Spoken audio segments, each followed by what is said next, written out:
Welcome back to my another new series of Wake Up Early in the Morning hashtag the 7 of 7. Hi, I'm Pahi. আপোনালোক যদি মোৰ daily viewers হয় then আপোনালোকে নিশ্চয় গম পাইছে যে আজি মোৰ চিৰিজটো 7 ডে নহয়।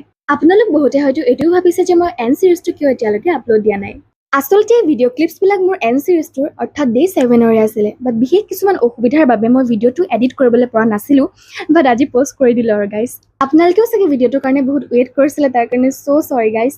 লেট আপলোডৰ মেইন ৰিজনটো হৈছে ছামাৰ ভেকেশ্যন গাইজ। এই যে আমাৰ মাবিলাকৰ কিমান বেছি গোটৰ মিটিংছ থাকে ন গাইজ, আৰু যিহেতু জুলাই মাহত মাৰো স্কুল বন্ধ থাকে, সেইকাৰণে মাৰ যিমান গোটৰ মিটিং আছে মায়ে চব জুলাই মাহতে দিয়ে।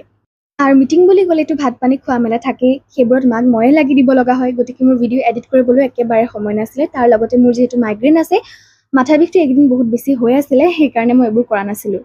বাকী বহুত বেছি নন ভেজ খোৱাৰ কাৰণে লগতে চুইটছটো এভইড নকৰাৰ কাৰণে এইবাৰ মই অনলি 2.5 কেজি ৱেইটহে কমাব পাৰিলোঁ গাইজ। ন' ডাউট গাইজ, মিঠা মই একেবাৰে এৰি দিব পাৰিম, বাট ভেজ মোৰ পেটলৈ একেবাৰেই নাযায়। আপোনালোকে কিবা এটা ছাজেশ্যন দিয়ক আৰু গাইজ।